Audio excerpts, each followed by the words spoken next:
20h30 sur 2M, l'heure de faire le point sur les faits marquants de ce lundi 3 août 2026. Mesdames et messieurs, bien le bonsoir. Les événements des points de passage de Sebta et de Mlilia sont le résultat de facteurs intriqués. C'est la principale annonce faite hier soir par le ministère de l'Intérieur dans un point de presse. Nous reviendrons en détail sur la communication du ministère.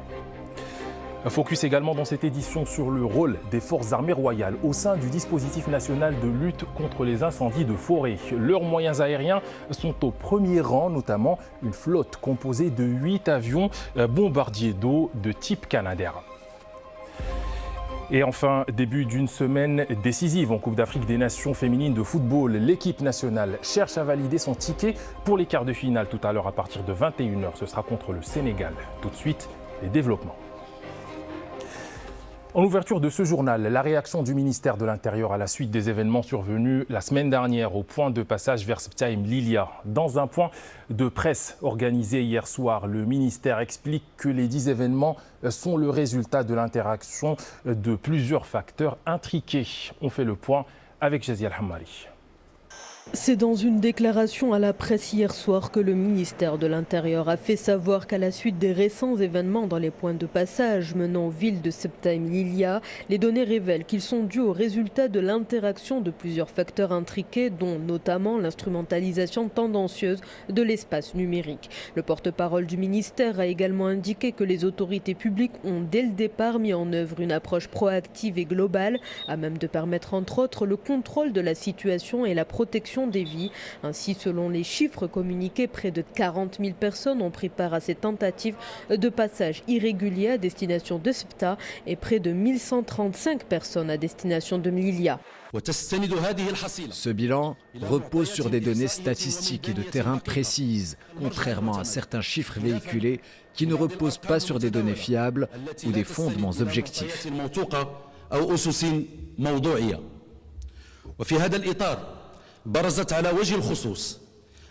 Dans ce cadre, ont été mises en avant en particulier les dernières décisions issues des autorités judiciaires espagnoles concernant la possibilité de restreindre l'application des mesures de renvoi immédiat de certains migrants irréguliers interceptés en mer. Ces décisions et leurs interprétations erronées ont contribué de facto chez certains candidats à opter pour la traversée à la nage. Concernant les décès, le ministère de tutelle fait état jusqu'à présent d'un seul cas de décès accidentel suite à la chute d'une zone rocheuse près de Sebta, outre le décès de 10 personnes par noyade. Quant aux informations au sujet d'autres cas de décès dans la ville de Sebta, les opérations de vérification de la véracité de ces données se poursuivent. Parallèlement, le retour des personnes concernées a été rendu possible dans le cadre de la coopération établie avec la partie espagnole et conformément aux procédures en vigueur, et ce, à travers l'ouverture des passages pour les personnes souhaitant rentrer de leur plein gré. Le parquet compétent a procédé, dans le cadre de ses attributions juridiques, à l'ouverture d'enquêtes judiciaires au sujet des différents actes et faits liés à ces événements, afin d'en déterminer tous les tenants et aboutissants, d'établir les responsabilités et d'en tirer les effets juridiques conformément aux dispositions de la loi. Pour conclure, le porte-parole du ministère de l'Intérieur a réaffirmé que le Royaume du Maroc demeurera un partenaire fiable et responsable, résolument engagé à renforcer la coopération et la coordination internationale en matière de lutte contre la migration irrégulière et la traite des êtres humains. Dans son point de presse, le ministère de l'Intérieur évoque l'instrumentalisation tendancieuse de l'espace numérique parmi les principales causes qui ont conduit aux événements des points de passage vers Sebta et Mlilia. Pour mieux cerner la portée de cette instrumentalisation, nous recevons Anas Aboul Kalem en duplex. Il est professeur de l'enseignement supérieur à l'École nationale des sciences appliquées de Marrakech et spécialiste des questions de cyberdéfense et de protection des données. Anas Aboul Kalem, bonsoir. Quel est l'impact des réseaux sociaux dans ce genre de crise, notamment auprès des jeunes?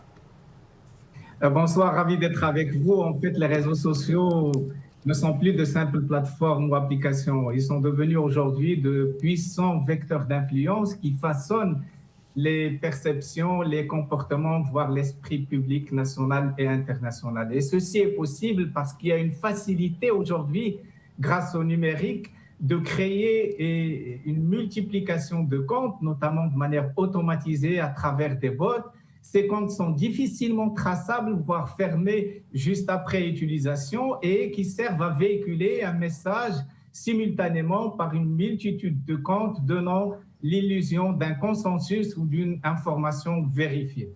Il y a aussi l'automatisation parce que ces comptes automatisés permettent de diffuser massivement des rumeurs ou de fausses informations et ceci en temps réel, en temps très court. Il y a aussi les algorithmes de recommandation utilisés par les plateformes de réseaux sociaux qui ne se soucient que de laisser l'internaute devant l'écran le plus longtemps possible et de ce fait, ils amplifient le contenu qui suscite le plus d'interactions indépendamment de leur véracité.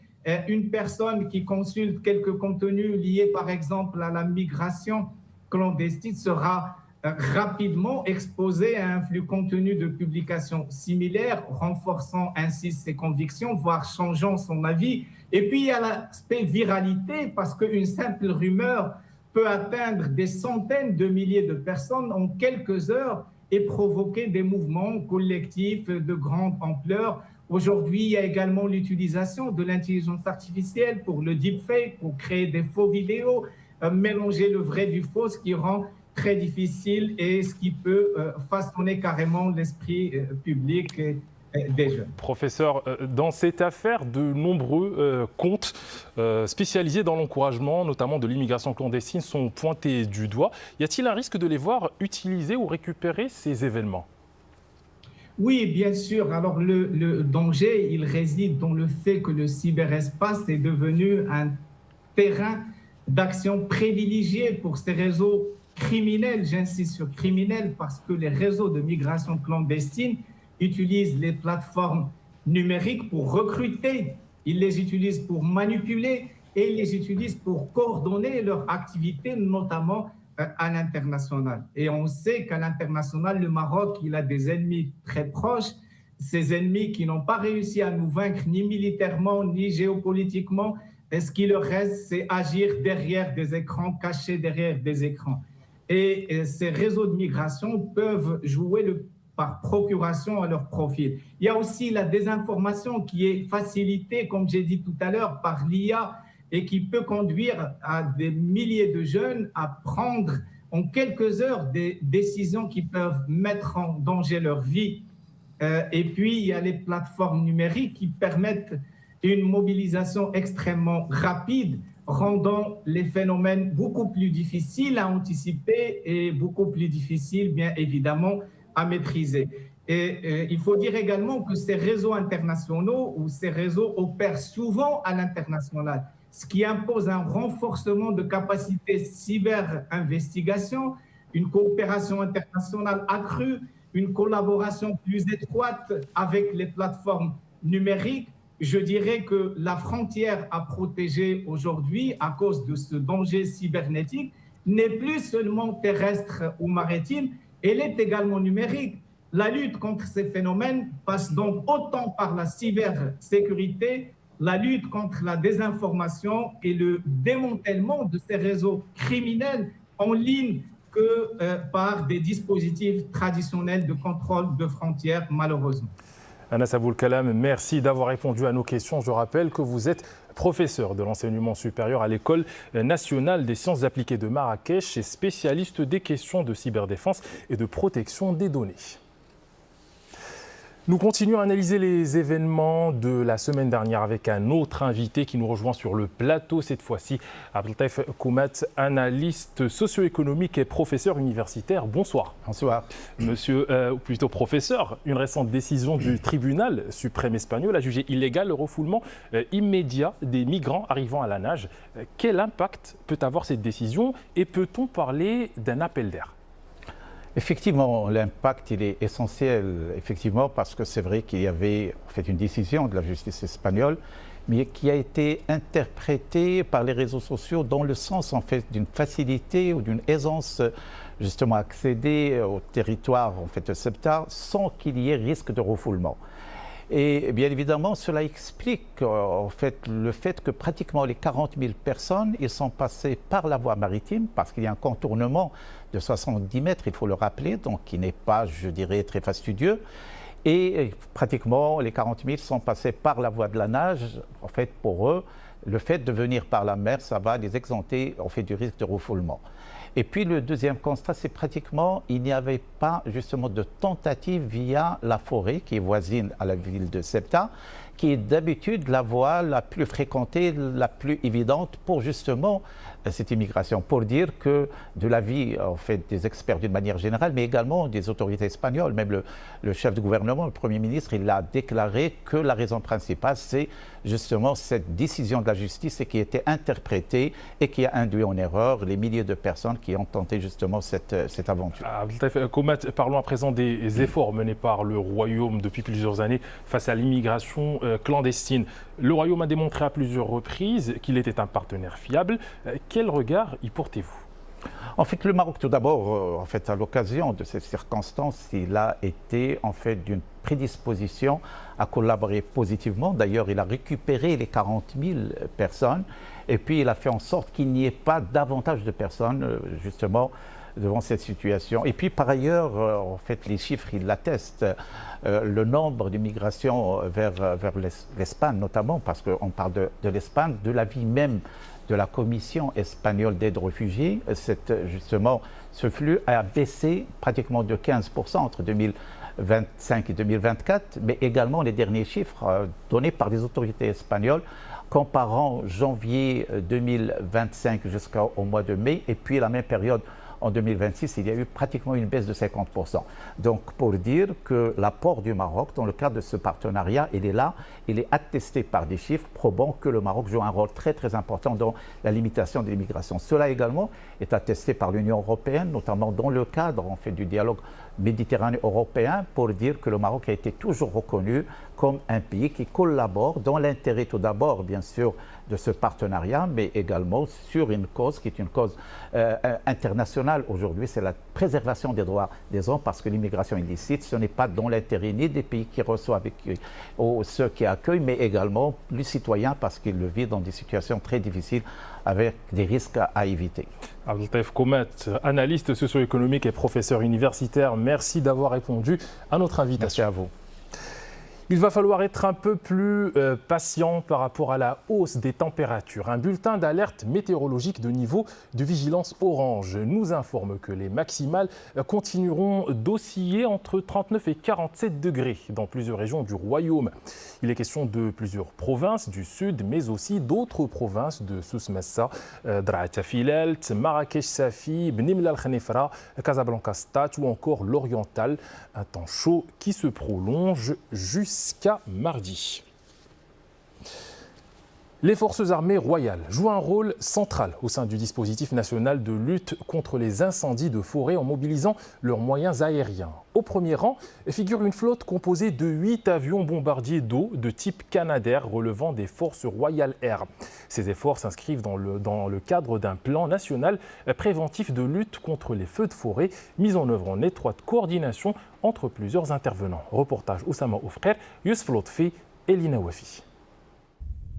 C'est ici, dans la base aérienne des forces Royal Air à Kenitra, qu'est stationnée la flotte nationale de Canadair. Elle assure une part essentielle des opérations aériennes de lutte contre les feux de forêt. La gestion de ces incendies repose sur une classification nationale comprenant 4 niveaux. Au premier, les équipes d'intervention au sol sont chargées de contenir les flammes. À partir du deuxième, des moyens aériens d'extinction sont mobilisés avec en première ligne les avions Canadair. La flotte marocaine en compte 8, appartenant aux forces Royal Air.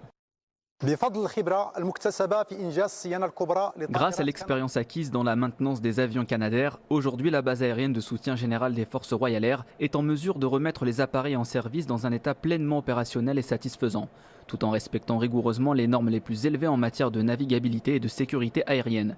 Cette capacité reposant sur des compétences 100% nationales nous permet de réduire les périodes d'immobilisation des appareils, de garantir une meilleure disponibilité opérationnelle de la flotte et de renforcer la souveraineté nationale dans le domaine de la maintenance aéronautique lourde.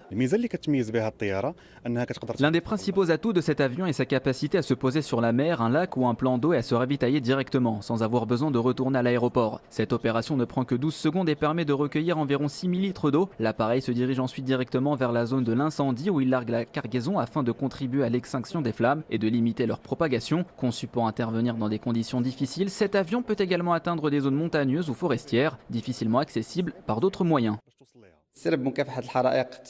Dans le cadre de la lutte contre les incendies de forêt, la base aérienne participe chaque année aux efforts nationaux de lutte contre les feux de forêt sur le territoire national. Nous avons également déjà contribué à des missions humanitaires à l'étranger, en coopération avec certains pays. Notre devise est la disponibilité, le professionnalisme et le service de la patrie, avec pour objectif de protéger à la fois les populations, les terres et l'environnement.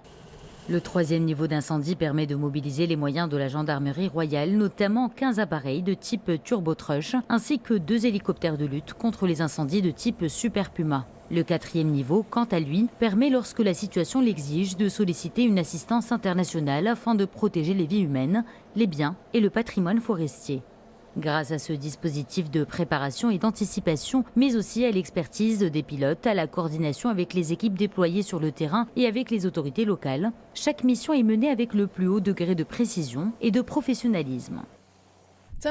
Les hélicoptères de la gendarmerie royale Super Puma ont été équipés d'un système moderne de lutte contre les incendies. Celui-ci se compose d'un réservoir installé sous l'appareil, d'une capacité d'environ 2500 litres d'eau ou de produits retardants. Le réservoir peut être rempli en seulement 20 secondes à partir d'un lac, d'un barrage ou de toute autre source d'eau située à proximité du foyer de l'incendie. Les avions Turbotrush comptent parmi les appareils spécialisés dans la lutte contre les incendies de forêt. Le réservoir peut contenir entre 2000 et 2500 litres et leur autonomie de vol peut atteindre 4h30. Le largage des produits destinés à l'extinction des incendies s'effectue dans des conditions qui exigent de concilier rapidité d'intervention et impératif de sécurité. L'Agence nationale des eaux et forêts souligne que la protection des forêts est une responsabilité nationale partagée. Elle mobilise les différentes institutions dans le cadre d'une coordination étroite entre l'ensemble des intervenants. Les résultats enregistrés témoignent de l'efficacité de l'approche nationale adoptée en matière de gestion des feux de forêt, fondée sur l'anticipation, la prévention, ainsi que sur une intervention rapide et coordonnée. Depuis le début de l'année jusqu'à aujourd'hui, le Maroc a enregistré 340 incendies qui ont touché environ 2150 hectares. Si l'on compare ces chiffres à la moyenne des dernières années, on constate que le nombre d'incendies a augmenté de 40%, tandis que les superficies touchées ont diminué de 31%. Il faut souligner ici un élément important, le succès ne se mesure pas au nombre d'incendies mais à notre capacité à les maîtriser avant qu'ils ne se propagent. Certes, le nombre de feux a augmenté, mais grâce à la rapidité des interventions et à la coordination entre l'ensemble des acteurs, nous avons pu réduire considérablement leur propagation. C'est là le véritable indicateur de l'efficacité du dispositif national. Le dispositif national de lutte contre les feux de forêt repose sur une approche intégrée, fondée sur la coordination institutionnelle, la préparation opérationnelle, la formation continue et une maintenance spécialisée. Il illustre l'engagement des forces armées royales en faveur d'une protection efficace du patrimoine forestier et environnemental et contribue également à renforcer la capacité du Royaume du Maroc à faire face aux incendies de forêt avec efficacité et rapidité, tout en limitant leurs conséquences sur les populations et les biens. Dans l'actualité internationale, la situation au Moyen-Orient, Américains et Iraniens peinent à s'entendre. Washington a annoncé aujourd'hui la reprise des négociations, chose aussitôt démentie par Téhéran. Des allégations qui interviennent alors que le conflit aborde son 5e mois. Le point avec Rafik Chenaoui. Une guerre qui s'étend, une diplomatie qui hésite et un détroit qui lui reste fermé à toute certitude. Et pendant que Washington parle d'accord, Téhéran parle de démenti. Trump veut croire au retour du dialogue avec l'Iran. Après avoir menacé de frapper fort la République islamique, le président américain annonce finalement une nouvelle volte-face. Les bombardements massifs sont suspendus et les discussions avec Téhéran pourraient commencer. Mais l'Iran dément catégoriquement toute négociation avec Washington. Selon son porte-parole des Affaires étrangères, les discussions portent uniquement sur Oman et sur la réouverture du détroit d'Ormuz, cette artère maritime stratégique dont le moindre blocage fait trembler les marchés. Et justement, les marchés respirent un peu. Le Brent recule de plus de 5%, autour de $82 le baril, après avoir dépassé les $100 fin juillet. Quelques mots de diplomatie auront donc suffi à faire baisser la pression sur les cours, à défaut de la faire disparaître sur le terrain. Retour au Maroc. Ifrane est une destination très prisée durant la saison hivernale, mais elle sait se vendre également en été. Hôtels presque complets, restaurants animés et espaces publics très fréquentés, la ville du Moyen Atlas confirme son attractivité à toute épreuve auprès des visiteurs venus de tout le royaume. Reportage de Sarah Jabri et Hamza Salahi. Dans cet établissement hôtelier à Ifrane, un programme d'animation spéciale a été conçu pour la période estivale. Côté réservation, l'hôtel affiche presque complet pour le reste de la saison. La majorité des hôtels et établissements d'hébergement affichent un taux d'occupation supérieur à 90%. Pour accompagner cette forte affluence, les professionnels du secteur redoublent d'efforts afin de garantir des prestations de qualité et une offre d'animation diversifiée. J'ai été agréablement surpris par la propreté de la ville. Les paysages sont magnifiques et très reposants. Nous passons un excellent séjour dans cet hôtel. La journée, nous profitons pleinement des activités proposées par l'hôtel. Le soir, nous aimons nous promener en ville, découvrir les jardins et admirer les beaux panoramas qu'offre Ifrane. Cet afflux de visiteurs se ressent dans toute la ville. Les jardins accueillent de nombreuses familles, les grandes artères sont animées et les établissements de restauration enregistrent une forte fréquentation. L'activité est particulièrement soutenue durant les mois de juillet et d'août. L'affluence des visiteurs est très importante, ce qui dynamise l'ensemble du secteur. Je viens de Rachidia pour découvrir Ifrane. C'est ma première visite et je suis vraiment ravie de cette expérience. Nous avons l'habitude de venir séjourner ici en famille. Nous sommes de Meknes où les étés sont très chauds et nous trouvons à Ifrane la fraîcheur, le calme et un véritable dépaysement. Été comme hiver, Ifrane continue de séduire les visiteurs. Chaque saison dévoile un visage différent de la ville entre paysages naturels, climat agréable et cadre de vie paisible. Des atouts qui font de la petite Suisse du Maroc une destination de choix tout au long de l'année.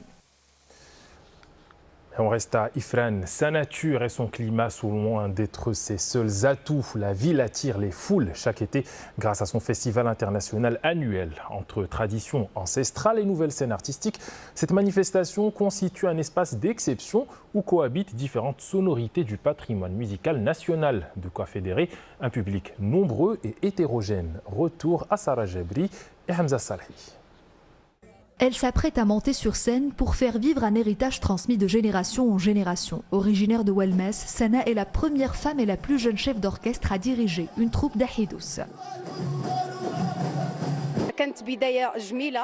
J'ai repris la troupe familiale avec la volonté d'encourager les jeunes filles du monde rural à pratiquer elles aussi cet art ancestral et à contribuer à sa préservation tout en poursuivant leurs études et leur parcours professionnel. Sur la scène du Festival international d'Ifrane, les artistes nationaux se succèdent dans une ambiance festive. Des sonorités amazighes au rythme populaire, chaque prestation témoigne de la richesse et de la diversité de la musique marocaine. C'est une grande fierté pour moi de participer à un événement d'une telle envergure dans ma province. Retrouver le public est toujours un immense plaisir. Cette édition propose une programmation qui réunit les musiques folkloriques et les artistes de la nouvelle scène. Notre objectif est d'offrir un programme capable de répondre aux attentes des habitants d'Ifrane, comme à celles des nombreux visiteurs. Et ils sont nombreux à avoir répondu présent pour cette 8e édition du festival, afin de partager des moments de convivialité. Je participe à chaque édition et c'est un rendez-vous que j'attends avec impatience. C'est un très beau festival. Ce que j'apprécie particulièrement, c'est la place importante accordée à la musique amazigh qui fait partie intégrante de notre patrimoine. C'est festif, convivial et comme chaque année, l'organisation est vraiment à la hauteur. Depuis 8 éditions, le Festival international d'Ifrane s'impose comme un rendez-vous culturel incontournable. Au rythme des spectacles et traditions qui font sa renommée, il assure ainsi la transmission d'un héritage vivant.